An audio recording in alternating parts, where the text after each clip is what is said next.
রহমানির রহিম। আসসালামু আলাইকুম। সবাই কেমন আছেন? আল্লাহর রহমতে আশা করি সবাই ভালো আছেন। আমরা সবাই ভালো আছি আলহামদুলিল্লাহ, আল্লাহর রহমতে। দেখুন, আমি আজকে আরেকটা রান্না নিয়ে আপনাদের সামনে চলে আসলাম। হাঁড়ি গরম হওয়ার পর দিয়ে দিলাম সয়াবিন তেল। তো আপনারা আমার সাথেই থাকুন, দেখতে থাকুন আমি কি রান্না করি, কি দিয়ে। খুব সুন্দর একটা মজার রেসিপি, না দেখলে কিন্তু মিস করবেন।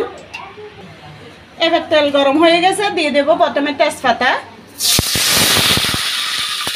এখন আমি তরকারির আন্দাজ অনুযায়ী দিয়ে দেব পেঁয়াজ কুচি, রসুন বাটা। রসুনটা একটু বেশি দেব, কারণ আমি যেটা রান্না করব এটার মধ্যে রসুন বেশি দেব। আর একটু সামান্য করে আদা বাটা। আর এখানে চিংড়ি শুটকি আছে, দেখুন এগুলো ভালো করে ধুয়ে পরিষ্কার করে নিছি। এখন এগুলো একসাথে দিয়ে দেব। এবার এগুলো কিছুক্ষণ ভাজার পরে তারপর আমি হলুদের গুঁড়ি, মরিচের গুঁড়ি, লবণ, তরকারির স্বাদ অনুযায়ী এগুলো দিয়ে দিলাম। আপনারা যদি করে থাকেন যেভাবে পছন্দ করেন ওভাবে, আর যতটুকু তরকারি রান্না করবেন অতটুকু আন্দাজ অনুযায়ী দিবেন। আমি কিন্তু এখনও বলি নাই কী দিয়ে কী রান্না করব, ওটা এখনও ফ্রিজ থেকেই বের করি নাই আমি, এই জন্য আপনাদেরকে দেখাতে পারতেছি না, সাথেই থাকুন।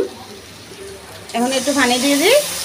এটা মশলা বাড়ছি যে কাঁচামরিচ আর সর্ষে, ওটা পাটা ধোয়া পানি, সাথে মরিচের ফ্রিজটা দিয়ে মরিচ টরিচ এগুলো দিয়ে দিলাম।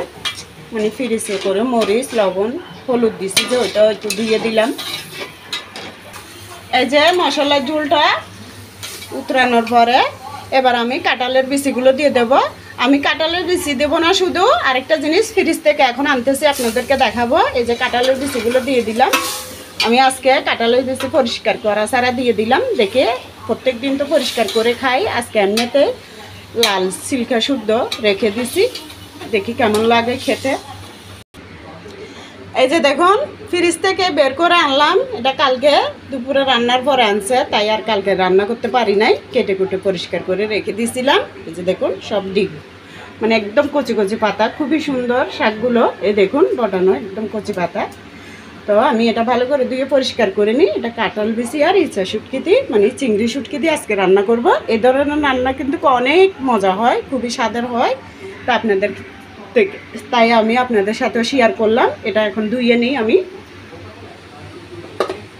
এই যে দেখুন কচু শাক ধোয়ার পর আমার হাতটা অনেক চুলকাইতেছে। আপনাদেরকে একটা টিপস বলে দিই। এই যে দেখুন আমি লবণ দিয়ে পুরো হাতটার সাথে সাথে, মানে কচু শাক ধোয়ার পর সাথে সাথে লবণ দিয়ে যতটুকু পর্যন্ত লাগে অতটুকু পর্যন্ত লবণ দিয়ে একটু এভাবে মেখে নিলাম। তারপর 2-1 মিনিট রাখার পর এটা ধুয়ে ফেলবো। আমি চুলাটা এই হাঁড়িটা নামাই, তারপর লবণ মাখার পর তারপরেও যদি চুলকায় তাহলে একটু আগুনের মধ্যে এভাবে হাতটা হালকাভাবে মানে হালকা আঁচের মধ্যে রেখে এভাবে, আবার হাত পুড়ে ফেলিয়েন না আপনারা। এখানে বাতাসের জন্য কিন্তু আগুন তেমন লাগতেছে না। এভাবে করে একটু সেঁকে নেবেন, মোছার পরে দেখবেন হাতের চুলকানিটা কমে যাবে। আমার কিন্তু অ্যালার্জি হয় না। এ দেখুন রক্ত সব ফুলে গেছে। তো এটা কিন্তু তেমন চুলকাইতেছে না। আমি আপনাদেরকে এটা শেখার জন্য, দেখানোর জন্য, মানে জানার জন্য আমি এই জিনিসটা আপনাদের সাথে শেয়ার করলাম। যদি ভালো লাগে তাহলে আমাকে কমেন্টে জানাবেন কেমন হয়েছে টিপসটা। এবার এটা আমি ভালো করে কষিয়ে নিই। কষাবো যে এমনভাবে যাতে সিদ্ধ হয়ে যায়, না এখন আর একটু সিদ্ধ হবে। এবার এটা আদা সিদ্ধ হওয়ার পরে আমি কচু শাকগুলো দিয়ে দেবো। আজকে কচু শাকের জুস ফেলি নাই, এমনিতেই দিয়ে দেবো।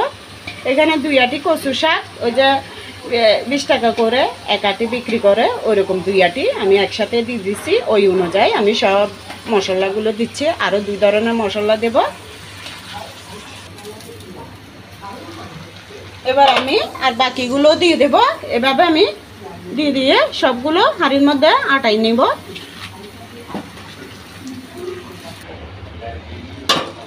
অনেক কষ্ট করে সবগুলো দেখে এইভাবে ঘুরে ঘুরে আমি কমিয়ে নিলাম। এখন আর নাড়তে কষ্ট হচ্ছে না। দেখুন নাড়তে কষ্ট হয়েছে। আর আমি আপনাদেরকে কচু শাকের জুস ফেলতে বলছি, জুস না ওটা, মানে আমি প্রথমে কচু শাক রান্না করলে আগে সিদ্ধ করে ফেলি, ওটাকেই আমি ভুলে বলে দিছি জুস। তো আপনারা ক্ষমার দৃষ্টিতে দেখবেন, শুনবেন আমার কথাগুলো। তো এইভাবে আমি পুরো রান্নাটা করে নিই। এই যে এখন আমি দিয়ে দেব সর্ষে আর কাঁচামরিচ বাটা। এই যে দেখুন এখানে সর্ষে বেশি, কাঁচামরিচটাই কম আছে, যতটুকু ঝাল লাগে অতটুকু দিলাম। এগুলো দিয়ে দিলাম আমি। এখন একটু জিরা ধনিয়ার গুঁড়ি দিয়ে দেবো সামান্য করে। জিরা ধনিয়া গুঁড়ি একদম অল্প করে দেব, বেশি দেব না, শুধু একটু গারানোর জন্য। এটা টালার পরে আমি ব্লেন্ডার করে রাখছি যে ওইটাই।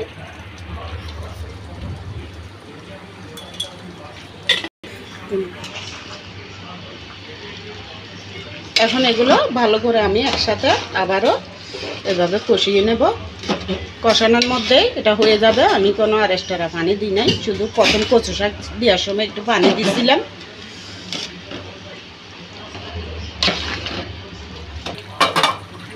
এই যে দেখুন এখন আমি একটা ছোট দেখে লেবু কেটে দিয়ে দেবো। দেখুন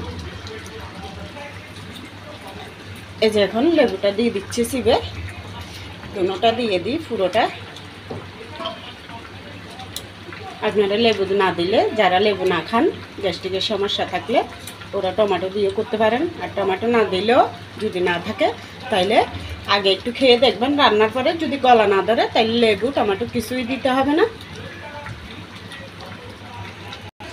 অর্ধেক সিদ্ধ হওয়ার পরে দিছি যে দেখুন কাঁঠালের বিচিটা টাটকা দিছি, তো এটা কালকে আনছে, আজকেই আমি রান্না করতেছি। টাটকা বিচি সিদ্ধ হতে বেশি সময় লাগে না।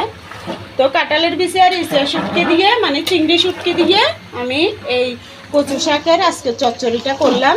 তো আপনাদের থেকে কেমন লাগছে, যদি ভালো লাগে লাইক কমেন্ট শেয়ার করে দিবেন। আর যদি খুবই ভালো লেগে থাকে তাহলে আমার বন্ধু হয়ে বা ভাই বোন আত্মীয় স্বজন যেই হন আমার পাশে থাকবেন প্লিজ।